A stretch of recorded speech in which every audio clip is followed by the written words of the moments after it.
Hello and welcome to What the Lux with me, Fred Moore. And me, Anant Sharma. Together we lead Matter of Form, a design consultancy specialising in brand, digital experience and content. And this is a podcast that calls time on tired ideas of luxury. Alongside industry luminaries and thought leaders, we explore what truly defines category-leading products and services. Joining us today is Philippe Zuber, Chief Executive Officer of Kerzner International, the group behind Atlantis, One&Only, Rare Finds, and SIRO. He has spent the past decade reshaping what luxury feels like, moving it beyond formality and towards something instinctive, joyful, and deeply human. Under his leadership, Kerzner has doubled its revenue, expanded into wellness and lifestyle, and opened some of the most talked about properties in the world. From Atlantis, the Royal in Dubai, to One&Only, Asthesis in Athens. Hope I pronounced that one right. Perfect. Yet behind the scale sits a vision rooted in people, in the moments of care, connection, and surprise that turn a stay into a memory. Philippe's story begins in Alsace and winds through kitchens, hotel lobbies, and boardrooms across Europe, Asia, and the Middle East. It's a journey built on curiosity and culture, and a belief that the smallest details often carry the greatest meaning. And I really believe that myself as well, and I'm looking forward to getting into that topic specifically. So today we'll explore that path, plus what's driven him and what he's learnt about people, how he's redefining luxury as something felt, not just seen. Philippe, welcome to What the Lux. It's a pleasure being here. Thank you. So you grew up in Alsace and began your career in restaurants before moving into big global hospitality brands like Kerzner. What drew you into this world? And also, can you just what's the original spark that still drives you today? Give us the story.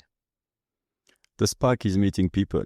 You know, if we choose to go to the hospitality space, it's about meeting people. It's a human industry, and it's potentially one of a kind. This industry that you're dealing with so many individuals.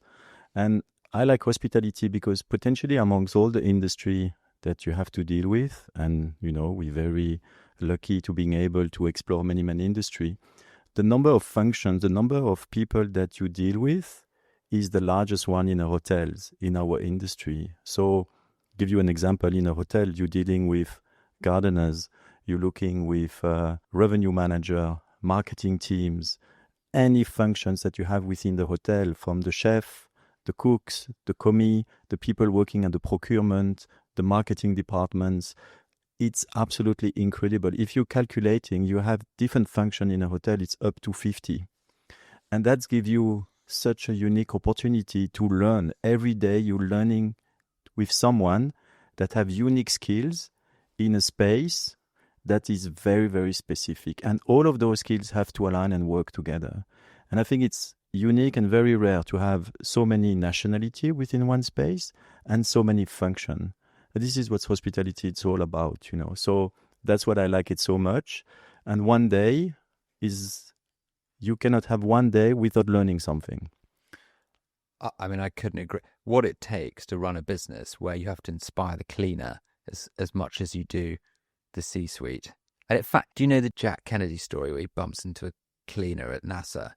Absolutely. It's a great story. Yeah, it's a great story. It is so true. He was thanking the housekeeping because they were saying, without having the place clean, we will never have been able to send the rocket to the moon. Yeah, exactly. And this is what we have to thank every day. And COVID has reminding all of us that housekeeping is absolutely key and central to keep the space free of germs and really being a hygienic space. So it's again giving back a kind of a light of one of the key role in a hotel. There's so many key role, but housekeeping has been again, and thankfully, putting into the great lights. Housekeeping, I think it's quite interesting because there's often ambition in the boardroom about where a business should move to, but there's a truth of the customer in housekeeping. You know, I think going and interviewing the receptionist in housekeeping to really understand the grim and brutal truth of where the customer is. That made it sound really negative, but you know what I mean. That's just a deep insight into how a guest behaves when they're within a certain, brand. And different brands draw out different characteristics from different type of people. It's like a mini country that you invite someone into. It's fascinating. Where did your career begin? Can we talk about your personal journey before we get into Kerzner? Yeah, absolutely, with pleasure. So, like you mentioned, and you were quoting Alsace, where I'm originally from. This is east of France. And this is a place which is close to many borders. So you used to exchange, you used to meeting people coming from Switzerland, coming from Germany, and of course people coming from France. So I guess I was born in a space where is used to hospitality. So that has helped to really grow on me, and that was extremely interesting. I'm as well someone which is always been fascinating by food and beverage. And that has been potentially the reason that I have joined originally the hospitality space, because I knew that food and beverage, it's a segment which I personally like, and that I can learn a lot and I can really progress my career. So the decision was to as well be a better hotelier, and I was starting to be into the food and beverage space. But ultimately, I started my journey and my career in a hospitality school, and then I've been enjoying that a lot, being able to improve and being going up to a master degree, and then exposed to the world. When you go to the hospitality school, you always have this opportunity to have some internship. And my first internship was in LA.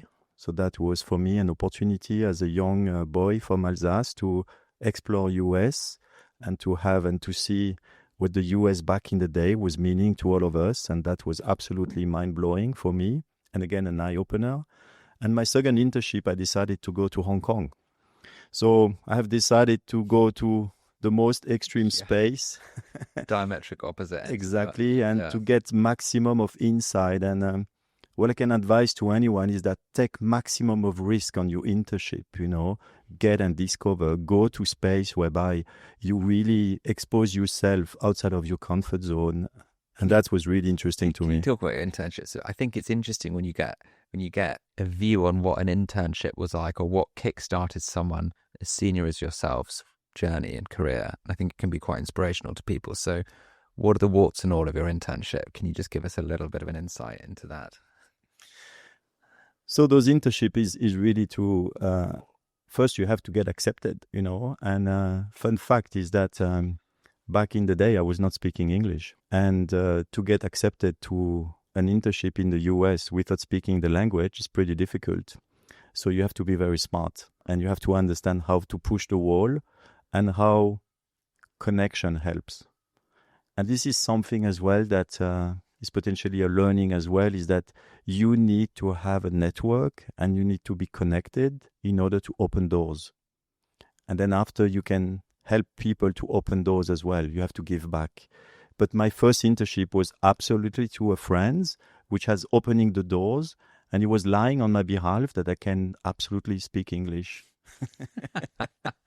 So you had to learn pretty quickly. Yeah. Then after I was pushed back into, I made a few mistakes, and I would like to officially apologize for all the room service order that was wrong and potentially never arrived for the poor guest, which was on that hotel. But now I am here, and it was fun, and you're learning from that. And I was counting on a team because they were pleased to have a French amongst the team, and they were pretty helpful back in the day. What was it like? What were your first impressions of California when you arrived? It was mind-blowing, to be honest. It was really the American dream. Yeah. Again, if you see a little bit back in the days, it was absolutely the best to be on that space. LA was really booming. The entire California was interesting. I was going on the weekend to Mexico. I was going to many places, San Francisco, absolutely incredible. Hospitality was back in the day really very dynamic in the US, specifically the brands and how they were bringing brands within the hospitality sectors. They were much more far advanced than in Europe. So that was a huge learning curve for me. How have you seen that change over your career? So America being one of the most advanced sort of bastions representing hospitality, and it feels like that's perhaps been a little bit of a shift over innovation in hospitality and where it stems from. Yeah, that's another big topics on itself, and it's very, very interesting in talking about cycle and talking about innovations and talking about where does it coming from. Historically, hospitality was coming originally from Europe. and was what Europe was famous for, all the palaces hotel, all the south of the France, whatever was happening in the UK was happening in France, in Italy, in Germany. That was the origin of luxury hospitality. Then there was a huge shift about how it was happening into Asia. And Asia have taken that to a different angle of bringing service at the core of the experiences. Of course, they were having beautiful asset, beautiful hotel, but suddenly they were putting the human and the hospitality at the core of the entire experiences. So that was another cycle. And then the US was coming right after, and they were having a cycle about monetize hospitality, bringing brands, working with KPIs, really trying to bring much more numbers and really try to strategize the luxury space and monetize hospitality. Then they were building different category of hotel, really pushing up for 1-star, 2-star, 3-star, 4-star economic model, higher level. But then they didn't really perform back in the day on the ultra luxury. And now the cycle that we are in today in 2025, it's Middle East, which have now kind of recreating another place to be where they combine the economical factors, they combine the luxury and ultra luxury segment factors and the service. So I think it's pretty interesting because all of those different cycles were going in silo. And now you're ending up to one destination, which is Middle East, which combining all of those factors and then oblige the other continent to catch up and to try to exist as well into that space. Philippe, could you just describe your brands and how you psychologically organize them, the type of customer and the priorities of product? So we have 4 brands in Kerzner International within our portfolio. The first one is Atlantis. We have 3 Atlantis currently. Atlantis Sanya in Hainan in China, Atlantis the Palm here in Dubai, and Atlantis the Royal. Those are integrated resorts, big resort. An average Atlantis is above 1,000 keys. The one Atlantis the Palm in Dubai is 1,500 keys. So we're speaking about luxury, but at scale. Integrated resort, whereby those are ocean theme resorts, and the water park is at heart of what we do. And then you have a lot of activities to Lost World, which is our unique aquarium, and as well Aquaventure World, which is the water park. The one here in Dubai is the largest water park in the world. Atlantis Sanya and Atlantis the Palm are 2 unique Atlantis and targeting an audience which is really family driven, young adult, but as well MICE and conferences. It is such an incredible successful business model. It drives scale, but it drives as well so much energy. This is a very, very unique ecosystem. And what it works so well is that it's an ecosystem that is the best against the heat in Dubai during the summer. It's pretty hot here, but the proximity to the water park and all the activities which is there, making that this hotel, particularly in Dubai, is about 80% occupancy all year round for 1,532 keys. So it's pretty incredible. The team are doing so much to creating this life and energy within the resort and really offering a range of activities which the whole family is so excited. It's driven to food and beverage. Plus the Aquaventure. It's the perfect place for family vacations, fits as well for young adults and adults. Whoever comes to Dubai and wants this energy, Atlantis is the brand for. I would love to know what your TRevPAR versus RevPAR ratio. I mean, there's it's extraordinary, isn't it? It's like sort of Disneyland. You know, it's a 360 entertainment solution for tired parents. It is. No, it's absolutely a 360, and that's thanks to the vision of Saul Kerzner back in the day, which had been having those genius ideas to say, let's do an ocean theme resort. Let's put a massive sculpture in the middle of the lobby. Let's really do activities all around the world, the largest aquarium, all of those activities within one space. And it does extremely well. And then the latest that we have opened 3 years ago is Atlantis the Royal. Atlantis the Royal is a upscale version of Atlantis, and this what we call an absolutely incredible success. It has been so well received. We did the opening with Beyoncé, and that was so bold back in the day. It was the act that have sent a message to the world about the opening of that hotel. There's absolutely no one that have not heard about Atlantis the Royal. This act itself and the opening party plus the opening event have reached 55 billion impressions. So this is as well who we are. We're extremely bold as an organization, but I don't think there is any other company that's able to put in place such kind of an opening event, having such kind of a global reach, and having tell to the world, we are open. So Atlantis the Royal, it's 760 key, is really trading in a kind of a high level average rate, having received 4 5-star recognitions only 6 months after the opening. We just have been awarded for Michelin Guide 3 keys. I mean, it is the hotel of the superlative. It's really the hotel that's really expressed a kind of a new definition of a lifestyle. And for the first time as well, we have attached as well some unique branded residents, more than 200, and they all have been sold out as well. So this combination between Atlantis the Royal, Atlantis the Palm, and the largest water park in the middle make it one of these unique integrated resorts on the world. Think of it. You come there with your family. You have access to more than 40 restaurants. You have access to the water park. You have access to such an ecosystem that you will never leave. And of course, the views, the experiences, the Well, it's like frontage. an entertainment brand that happens to sell rooms. It is an entertainment brand. Entertainment is at core. And that was the vision as well back in the day of Saul Kerzner, is entertainment.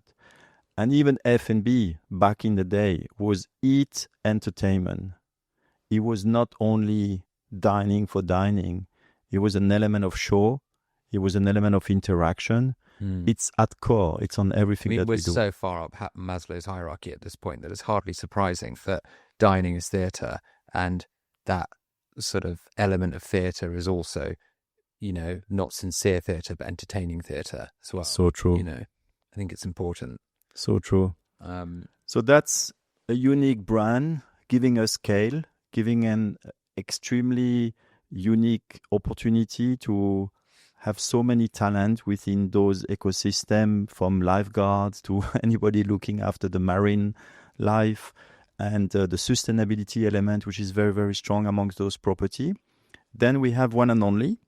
One&Only is our ultra luxury brand. We have 14 currently hotel under operations from different parts of the world. Halfway there.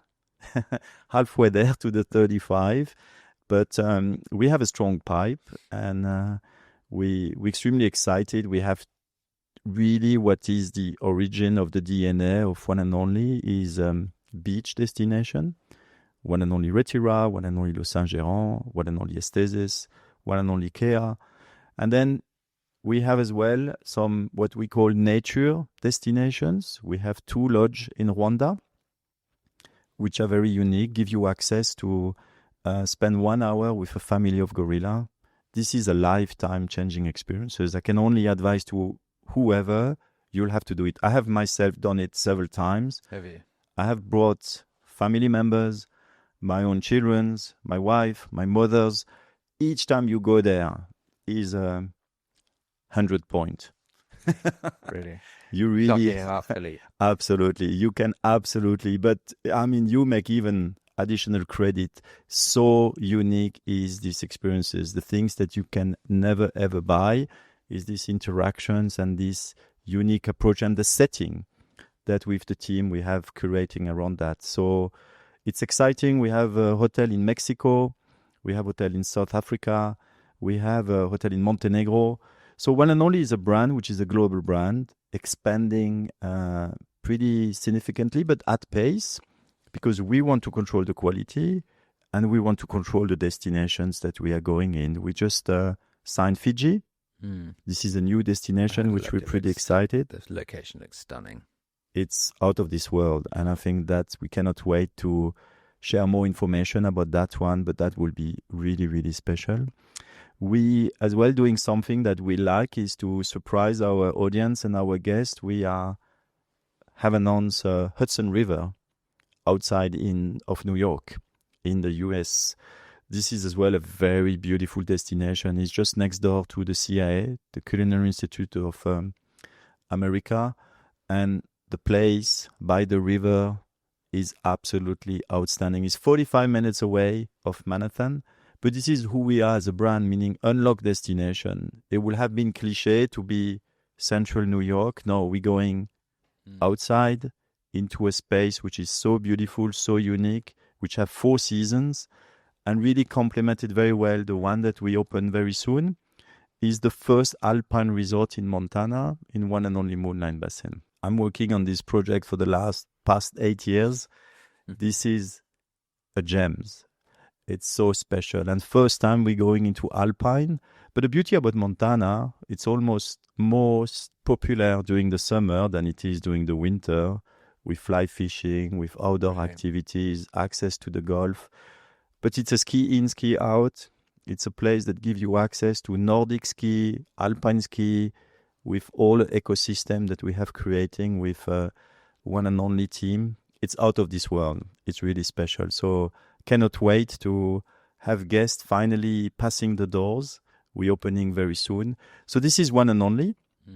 Very unique, very special. And then 2 new brands which have recently joined our organization and our portfolio. One is SIRO. This is the latest baby. You pronounced it right. Well done. Of Kerzner International. I'm so proud. This is such in one brand, so much innovation. And this is who we are as well as an organization, is just putting so much energy and so much innovation into the hospitality space. It's responding to a current needs of our customer, but we have transformed that in a brand. And we already have 2 hotels under operation. One here, SIRO Wanzabil, and SIRO Boca Place in Montenegro. SIRO Wanzabil is an enormous success. It's an enormous success because it's respond to absolutely everyone focus and concern. Today you are fit, you are doing your routine back home, but then when you travel, what are you doing with your fitness routine? Where you can give a trust to a brand that will look not only after a good night's sleep, but will look after the most important things for you. It's your body. It's becoming your most valuable asset. You have to maintain your asset. You have to maintain your body, that you can take this body as long in your life. And not only that is going to keep you fit, but it's going to keep you in the most longer time that you can use this body on the best matters. Especially as we're all going to be living to 100, right? Yeah, but that's absolutely right. Being decrepit at 99. And no one wants to go in a retirement house or having some medical issues.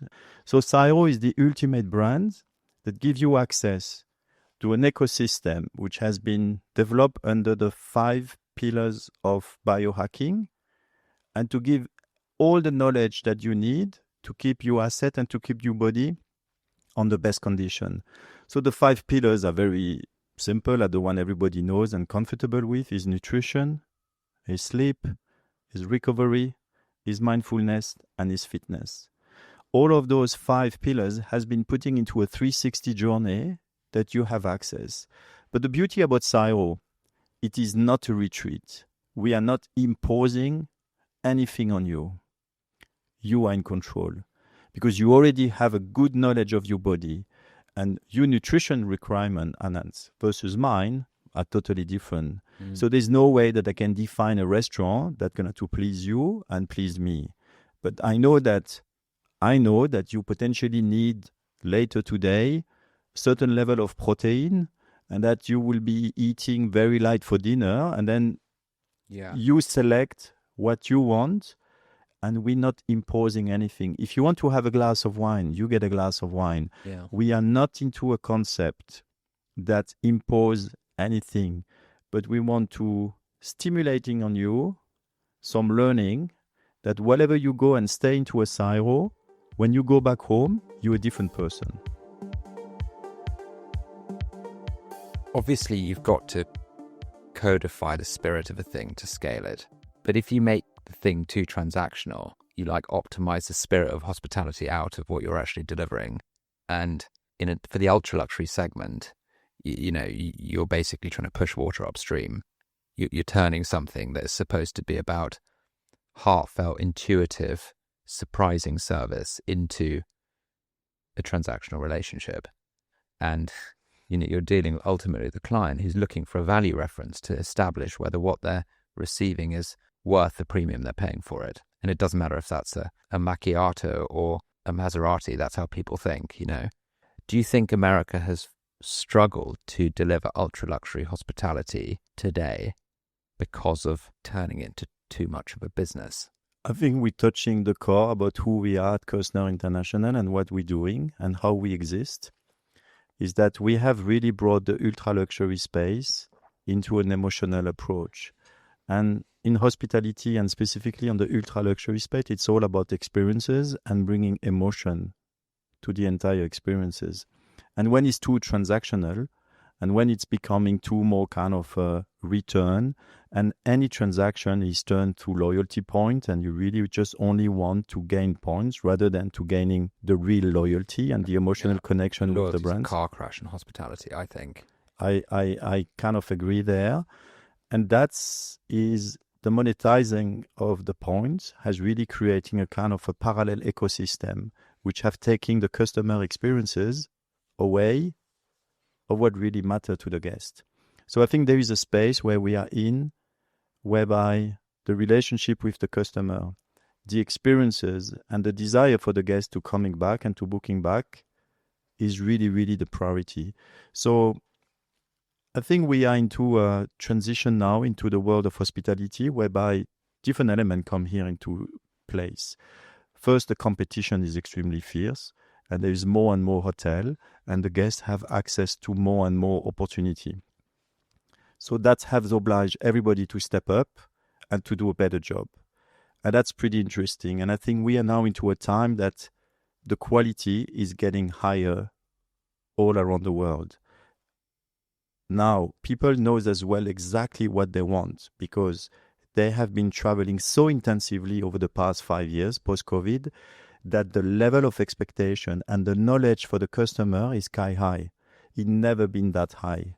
They know so well about food and beverage concept. They know so well about longevity and wellness. They know so well about experiences as well. So they oblige all the hoteliers around the world to up the game. Yeah. So I think it's an interesting movement that we are currently in. Can I go off on a little bit of a digression here, but something you said interested me. It was around expectation, and it's like some philosopher at some point in the history of somewhere said that happiness is the gap between felt experience and expectation, which I find interesting in the context of hospitality, because your brand is everything that leads up to the experience. And I think it's a point of navigation. If you tell people how to organize how they're feeling, you can enable them to actually genuinely have a better experience in situation.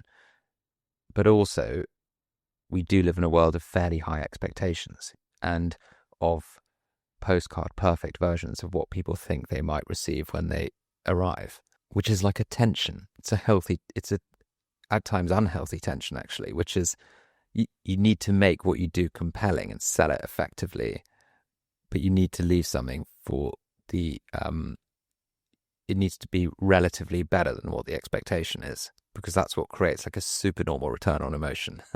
How do you balance the need to sell more, but also create the unexpected? Very complex question, because exactly that's what we're doing. And of course, you don't apply the same principle on the different brands that you are working to, So we have different brands. Yeah. We have One&Only that sits on the ultra luxury space. We have Atlantis as well on the luxury space with different assets. And Atlantis the Royal is on the high scale. And then we have SIRO, which is having its different positioning and works very differently as well towards the expectation for the customer. And it's a new brand, so we're still in the learning phase, and Rare Find. So let's focus on One&Only. One&Only, it's almost about, first, you have to be extremely selective in choosing the destination. And the destination is the drive. You want to go to Maldives. you want to go to Mauritius. So it's destination first. It's destination first. Okay. You want to go to Rwanda to experience the gorilla. You want to go to Cape Town. You want to go to Greece. So destination is first. The guests are very sophisticated and they're always selecting a destination. Then while they're into a destination, then the second step is which brand I want to put my entire family vacation responsibilities. And this is the one that's paying the bill, that have to make the very, very important selection, because he doesn't want to disappoint anyone within his family. And this is coming up whereby we have to be extremely, extremely good on what we do. And the brand have to deliver the right message to the person that's going to do the booking, because he needs to please the wife, the children, the grandparents, the entire ecosystem if they go travel with a multi-generational approach, which is something that we do very well. It could be a group of friends as well. You want to do a birthday, you want to invite 10 of your friends, you want those vacations to be perfect. So people on that particular moment, they are risk adverse. When you go on vacation, you'd want absolutely no one upset, unhappy, and not smiling at breakfast. Well, it's not a booking, it is an investment you're making, actually. Absolutely. So the brand help to make that decision, because, you know, if I'm going with One and Only, I'm on good hands. And I know that the team, the mindset, the brand values, the vision of the organizations going to give me the insight and the guarantee that they're going to spend extraordinary vacation. And then you give a bit of an element as well about, you know, as well, this brand will make the maximum of efforts to creating what we are claiming as a brand, creating amazing experiences and everlasting memories. And this is, Anant, when comes the upper part of this whole exercise, when you have done, you know, the safe part of the transactions, meaning buying your vacation, now you have to let go, and now you have to build the emotional piece. And same here, the emotional piece could not only happen to one person. It needs to happen to whoever travel within your group. And this is whereby we as an organization, and at One and Only particularly, we're paying a lot of efforts to really working towards our host, which is in charge of the entire family, to really creating those moments. Because what matters to us the most, and what is the biggest KPIs, is the returning guest ratio. We only care if the guest wants to book again. Yeah. This is our obsessions. We want the guest to like it so much that it's not a kind of a tick box approach. I've been to, for example, One and Only Le Saint-Jean in Mauritius because it was important for us to go to Mauritius. No, what it's important for us is that that's becoming a yearly vacation habits to go 1 week in Mauritius. This is our objective. This is what we're all working towards that, because we know that our audience, if you're talking about the One and Only, which is a luxury audience, very sophisticated, very well traveled, they have as an average 6 to 7 vacations per year. So how we as a brand One and Only, we can have the trust of these families that they give us at least 1, 2, 3, or 4 of the yearly vacations to us. This is our goal, is to expand them and to make them in a comfort level that they know that whatever they're going to select a hotel from Kerzner International, they will have those moments that they will cherish, building memories and willing to come back. Presumably, you mentioned there, to pick up on something you said, that we want to make Mauritius a part of their travel diet, as it were. When measuring success, of course, it's important to rebook the same holiday again. Do you value more someone who's booked a holiday than booking with a different, in a different destination within your portfolio? Because I'm a big believer that loyalty is about encouraging new behaviors, not rewarding existing ones. I think this is where loyalty goes wrong often. People reward what their guests are already going to do. Because if you can get people to move around your portfolio, you have a hypothesis there around brand loyalty that creates a platform that allows you to scale, although I know that you have a mandate to not scale past a certain point. Correct, yeah. So it's a question of two halves. The first is, do you measure success based on movement through the portfolio? And do you value that more than simply rebooking? And then the second is, can you talk actually about this threshold you have on growth? Because I think it's interesting. So what's important is that here you have two ways of reading it. First, what is good for business and what is good for the guest and our customer. What we know is that our average length of stay is 4 nights, which is pretty long, far above the average of the industry. We know that when a guest comes back to a hotel and he knows better the property, that he knows our colleagues, that he has his habits, he gets the best time of his life. People are creators of habits. We have in the belief that changing vacation time and just discovering new place every time is what people want. In fact, we have realized that people enjoy the vacation most when they come back and when they are so comfortable with the properties. They know they like exactly to go to the spa at that time of the day because they're going to have the sunset. They know that at the bar at 10 o'clock, they have a live band and you're going to be able to dance and you're going to have a party. They are comfortable. They know the space, they know the colleagues, they know the hotel, and they know the number of activities. Because what we have to remember is that within a one and only, you have so much to do. So in one stay, you cannot explore all of those activities. But if you do year over year, and then if you're creating those experiences that your kids enjoying the kids club, creating a network of friends within the kids club, know the people at the kids club, it's becoming part of the family. It's becoming part of the routine. So indeed, our objective is as well, if you go to One and Only Le Saint-Gérand, I want to talk to you about our hotel in Rwanda, and I want you and your family to explore, to go to the Gorilla, because this is really an incredible experiences. But ultimately, we measure the success if the guests rebook within the hotel that they are here. Okay. And then if they love our brand so much, giving them the comfort that the brand is very special, that they say, actually, I want to do a safari vacation as well. Let's go to visit the gorilla. Let's go to one in the gorilla nest.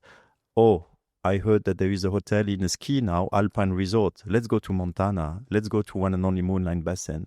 Because again, they're going on vacation many times of the year. So they have the ski vacation. They have a kind of an adventurous vacation per year. They have a resort vacation where they just want to be by the sun into a kind of a great place. So it's pretty organized around the year. And then they have those vacations as well that they want to be a bit more roots or more wellness or whatever, then that's fine. But what I just want to be very clear is that we are absolutely obsessed about what the guests like and what the guests want. And this is really different than what the business dictates. But to go back to your questions, we took a very strategic decision, and I'm very blessed with our ownership and the board, which have endorsed this decision, is that One and Only, we have decided to cap the growth to 35 hotels. We have currently 14 under operations and will not have more than 35. And this decision is really, really important because in the world of luxury, when you talk about taking care of the guest, taking care of the colleagues, we really mean that by capping to 35. Because we want this brand to be sitting on the top of the ultra-luxury space, and we want to make sure we are remaining focused. And it's very rare to be in any kind of sort of organizations that have incredible visions like our leadership to back up those kind of a strategic decision. And this is what makes us very, very different. We are an independent luxury hospitality group, and then the best proof is this kind of decision. I think that's a very smart move.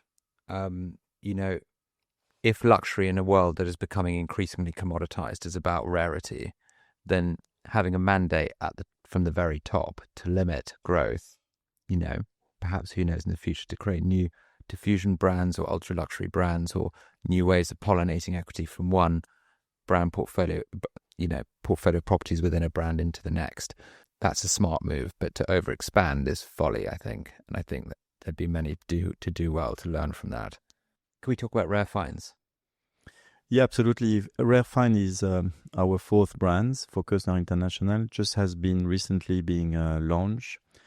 The first one is Babel Sham here in Dubai. And currently Rare Find is a soft brand. And what we want to provide here is unique experiences. Rare Find is an experience-driven brand. the experiences is at the core of what Rare Find stands out. This is really, really important because at Kerzner International, creating amazing experiences, everlasting memories is what we stand for amongst all of our brands. But we want to use Rare Find to go to another level, to really push so hard these experience-driven brands and having on each of the new Rare Find that's going to join these collections, bespoke, unique, world-class experiences that currently does not exist within hotels, really take us to another level. I'll give you an example, just that we are very... So this is again the objective. But Rare Find, the first one, Bab el Sham, is in the middle of the desert. It's 45 minutes away of here in Dubai. We will be developing a camel experiences. But the camel experiences will be very bespoke and very, very special. So you will decide to go and having with your wife a camel experiences. We will be working on how you're going to dress for that experiences. We're going to take you in a 3 hours journey to really having a real immersive experiences with a camel, going in a desert. At one point, you will be potentially being immersed into a very incredible bespoke sculpture, something that's going to be bespoke and done by a renowned artist and will be only accessible with the camel. You will be immersed into the sculpture. We'll continue the journey. We'll ending up in a beautiful curated camp whereby you will be immersed in an Emirati culture, about Arabic coffee, about absolutely unique experiences, curating in a very, very classy space. And then continue your journey to just be yourself and your wife and the team to really having understand what it is to travel in a desert in a camel. It's just not a kind of a 10 minutes walk. It's something bespoke. It's something very special, highly curated. This will be a reason for you to say, I'm coming to Dubai because I want to experience that. That needs to be something that I want to be part of it. And this is what Rare Find will be all about, creating those experiences in a level that has never been done before and providing the guest a lot of opportunity to enjoy that in a different manner. Choreographic. It is extremely choreographic and it should be bespoke and far beyond whatever you have in a hotels, whereby you have, of course, mountain bike, you have a lot of activities that the hotel usually offers, water sport, kids club, gardenings. I mean, there's a lot of activities which is available in the hotel, but it's mostly very limited. So we want to bring that to another level. This is the genesis of Rare Find. And then ultimately as well for Rare Find, we want to focus on existing assets that have already a good name, but we want them to attach to the network and the connectivity of Kerzner International. For an owners, a private owners, he could really benefit from the quality of the team that I'm leading. And this is really, really special because we are specialized on unlock destination and we specialize to bring global customer to our destinations. So it will be then have the opportunity to open up his asset to a global audience. So there is two fail into Rare Find. First, creating bespoke and unique experiences. Secondly, give them access to who we are as an organization and then being able to amplify the voice of this asset to a global network. We have a bit of a tradition of just asking a couple of outro questions. The first of which is, what would you change about our industry, your industry? I will push more on innovation. I'm really a true believer that the hospitality world have to be a bit more innovative, more courageous, and really not hesitating to changing at core a little bit of few fundamental. I do believe that many industries have evolved so much, automotive, watches, and I believe hospitality is pretty stagnant. And I see what does a concept like SIRO bring to the hospitality world. I would like to see more of that in order that we see a bit more interesting approach and that people are a bit more bold into bringing unique concept. I will hate that each of the brand look like the same, and that we gonna to be on the hand of asset manager that gonna to always willing to see the business from a cost perspective versus an emotional expertise and something a little bit different. I believe the world of hospitality have so much more to give. Yeah. And we are into a very competitive space as well, whereby the cost is an issue. And we have to be mindful as well that we're working with a lot of colleagues and human, which if you add on, it's very, very complicated. But there is something that is fundamental in our business is that it will be always human. And always you need to have colleagues to deliver the experiences. Yeah. Joy and innovation don't live on a balance sheet, do they? Absolutely. They need a level of messiness, a level of inefficiency, a level of intuitive sort of, design. What most concerns you about the world that we're leaving the next generation? Lots of concern actually, but I trust that new generation will be taking a lead into bringing sustainability as more at core about everything that we do. And I think this is a kind of a huge opportunity. I think AI is a great opportunity for the world as well. And I'm concerned about insecurity, and I'm concerned about access. As hotelier, you want to travel to the entire world, and you want to make sure that you have maximum of destination that you can go in and go out very freely and very easily. So the biggest access is limitation on visa, limitation on travels, and that people cannot freely move around, because this is really important. If you had to give up your job tomorrow, what would you do? I'm talking like industry shift. No. I will definitely go into the wellness space and the longevity space. Okay. I will shift to that sectors because I believe in is so much opportunity there. There really is. And I will definitely go on the tech space, on the longevity. And on that note, Philippe, thank you very much for your time. It's been a joy. Thank you, Anant. Thank you very much. Thanks so much for listening. This has been What the Lux. You can find us on socials at Matreform and drop us any questions or comments on Twitter using the hashtag WhatTheLux. Or if you're a luxury brand looking for strategy and design that goes beyond the banal, get in touch via hello@matreform.com and chat to one of our consultants.